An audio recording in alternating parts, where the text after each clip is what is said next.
Hi friends, నేను మీ సన్నీని. Welcome back to my YouTube channel Kiraak informations. నన్ను చాలామంది ఆడపిల్లలకైతే సుకన్య సమృద్ధి ఖాతా ఉంది, మరి అబ్బాయిలకి ఏం స్కీమ్ లేదా అని అడుగుతున్నారు. డెఫినెట్గా మీకు ఇప్పుడు ఒక స్కీమ్ గురించి చెప్పబోతున్నాను. ఖచ్చితంగా ఇది మీ మైనర్ అబ్బాయిలకి అయితే ఉపయోగపడుతుంది. ఏ విధంగా అయితే సుకన్య సమృద్ధి అకౌంట్లో నెలవారీ లేదా సంవత్సరం వారీగా కడతారో ఇన్ ది సేమ్ వే ఈ స్కీమ్లో కూడా కట్టచ్చు. కానీ వడ్డీ రేటు కాస్త తక్కువగా ఉంటుంది. But this scheme is very useful to all of you. మీ అందరికి కూడా చాలా ఉపయోగపడుతుంది. అదే పబ్లిక్ ప్రావిడెంట్ ఫండ్ స్కీమ్. దీని గురించి మీకు సింపుల్గా అర్థమయ్యే విధంగా చెప్తాను. లాస్ట్ వరకు కూడా స్కిప్ చేయకుండా చూడండి. అయితే ఈ పీపీఎఫ్ అకౌంట్ అనేది ఎవరెవరు ఓపెన్ చేయొచ్చు, రెసిడెంట్ ఇండియన్స్ ఎవరైనా ఓపెన్ చేయొచ్చు. In the same way guardians వారి మైనర్ పిల్లల పేర్ల మీద కూడా ఓపెన్ చేయొచ్చు. కానీ ఒక అకౌంట్ మాత్రమే ఓపెన్ చేయాలి. అది బ్యాంకులో అయినా లేదా పోస్ట్ ఆఫీస్ అయినా, రెండింటిలో ఒకే పేరు మీద అకౌంట్ అనేది ఉండకూడదు. నెక్స్ట్ జాయింట్ అకౌంట్ ఫెసిలిటీ అనేది ఈ పీపీఎఫ్ అకౌంట్లో ఉండదు. అయితే ఈ పీపీఎఫ్ డిపాజిట్స్ ఏ విధంగా ఉంటాయంటే, ఈ పీపీఎఫ్ అకౌంట్ మినిమం 500 రూపీస్తో ఈ పీపీఎఫ్ అకౌంట్ అనేది ఓపెన్ చేయొచ్చు. ఒక ఫైనాన్షియల్ ఇయర్లో గరిష్టంగా మీరు 1,50,000 వరకు కూడా కట్టచ్చు. అది కూడా మీరు క్రెడిట్ చేసే అమౌంట్ 50 మల్టిపుల్స్లో ఉండాలి. అంటే 50, 100, 150, 200 ఈ విధంగా మీరు కట్టాలి.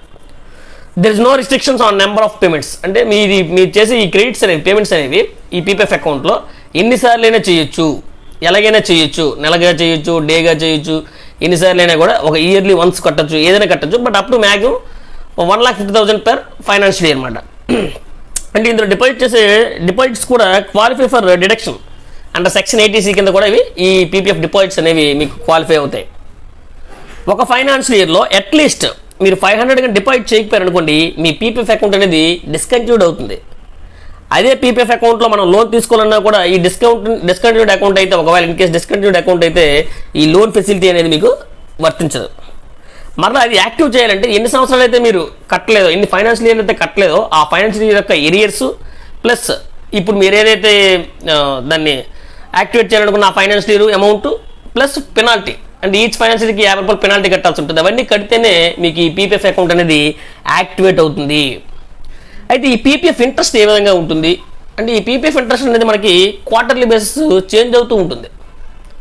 అంటే ఎవ్రీ 3 months కూడా చేంజ్ అవుతూ ఉంటుంది. ప్రజెంట్ అయితే ఈ పీపీఎఫ్ ఇంట్రెస్ట్ రేట్ అనేది మనకి గత సంవత్సరంగా కూడా 7.1% ఉంది. అయితే ఈ ఇంట్రెస్ట్ క్యాలిక్యులేషన్ ఏ విధంగా చేస్తారంటే, ఎప్పుడు కూడా మీకు ఈ పీపీఎఫ్ అకౌంట్ జమ చేసే అమౌంట్ ఎప్పుడు కూడా నెలలో 5వ తారీఖు లోపే కట్టాలి. అలా కడితే మీకు మంచి ప్రాఫిట్ ఉంటుంది. అంటే ఇంట్రెస్ట్ క్యాలిక్యులేషన్ అనేది 5th అంటే ఆ బ్యాలెన్స్ అనేది the end of close of 5th day and end of the month. అంటే 5th డే నుంచి ఎండ్ ఆఫ్ ది మంత్ ఏదైతే లోయెస్ట్ బ్యాలెన్స్ ఉందో ఆ బ్యాలెన్స్ తీసుకొని మీకు ఇంట్రెస్ట్ అనేది క్యాలిక్యులేట్ చేస్తారు. అయితే ఈ ఇంట్రెస్ట్ అనేది ఎవ్రీ ఫైనాన్షియల్ ఇయర్ కూడా ఎవ్రీ ఫైనాన్షియల్ చివరిన మీ అకౌంట్లోనే, మీ పీపీఎఫ్ అకౌంట్లోనే క్రెడిట్ చేస్తారు. ఇందులో ముఖ్య విషయం ఏంటంటే, చాలా ఇంపార్టెంట్ పాయింట్, ఏదైతే మీరు ఇంట్రెస్ట్ ఎర్న్ చేస్తున్నారో ఈ పీపీఎఫ్ అకౌంట్లో అది కంప్లీట్గా tax free under income tax act. మిగతా ఏ స్కీమ్స్లో అయినా కూడా వచ్చే ఇంట్రెస్ట్ అనేది taxable except PPF account. Except PPF అంటే పీపీఎఫ్ అకౌంట్లో వచ్చే ఇంట్రెస్ట్ అనేది tax free. Next PPF loan. అంటే పీపీఎఫ్లో లోన్ ఇస్తారా అంటే ఇస్తారు. అది ఎప్పుడు ఇస్తారంటే, పీపీఎఫ్ అకౌంట్ ఓపెన్ చేసినటువంటి ఇయర్ ఎండింగ్ నుంచి 1 year తర్వాత మీరు పీపీఎఫ్ లోన్ అప్లై చేసుకోవచ్చు. అది కూడా ఇయర్ ఎండింగ్ నుంచి 5 సంవత్సరాల లోపే తీసుకోవాలి.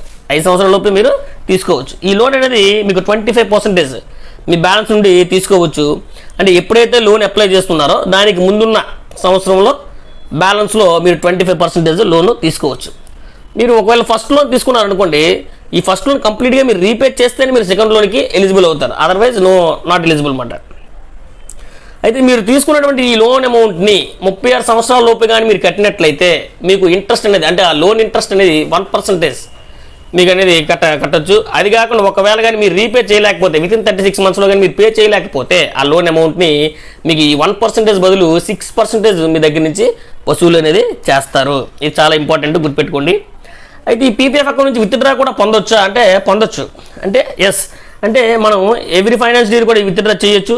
కాకపోతే ఈ పీపీఎఫ్ అకౌంట్ నుంచి విత్డ్రా అనేది ఎప్పుడు తీసుకోవచ్చు అంటే 7th ఫైనాన్షియల్ ఇయర్ నుంచి తీసుకోవచ్చు. అంటే అకౌంట్ ఓపెన్ చేసిన ఇయర్ ఎండింగ్ నుంచి 5 సంవత్సరాల తర్వాత, అంటే సింపుల్గా మీరు పీపీఎఫ్ అకౌంట్ ఓపెన్ చేసినటువంటి 7th ఫైనాన్షియల్ నుంచి మీరు విత్డ్రా తీసుకోవచ్చు. Every financial year only 1 withdraw is allowed.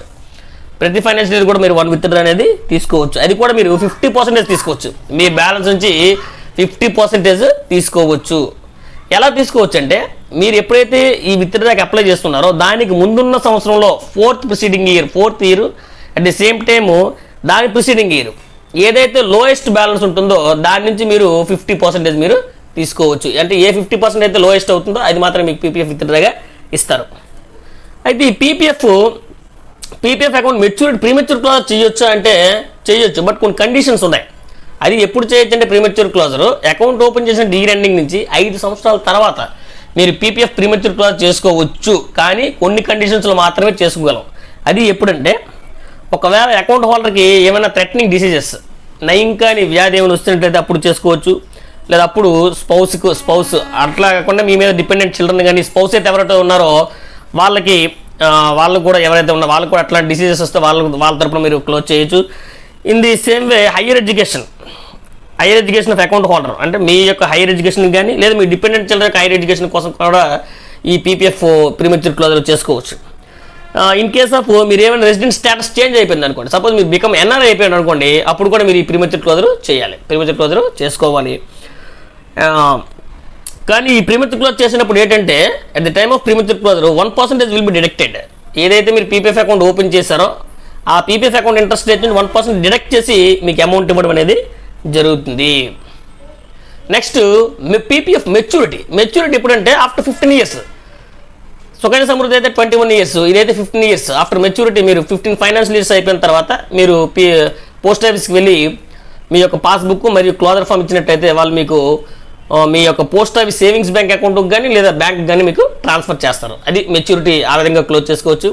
In case ఒకవేళ చనిపోయినట్లయితే death of account holder, PPF account holder ఒకవేళ చనిపోయాడు అనుకోండి, ఆ యొక్క అకౌంట్ని వెంటనే క్లోజ్ చేయాలి. లీగల్ హెయిర్ కానీ నామినీ కానీ దాన్ని డిపాజిట్స్తో కంటిన్యూ చేయడానికి లేదు. అది కూడా క్లోజ్ చేసేటప్పుడు ఏంటవుతుందంటే ఎప్పుడైతే క్లోజ్ చేస్తారో దాని ముందున్నంత వరకు కూడా మీకు పీపీఎఫ్ ఇంట్రెస్ట్ రేట్ అనేది ఇవ్వడం అనేది జరుగుతుంది.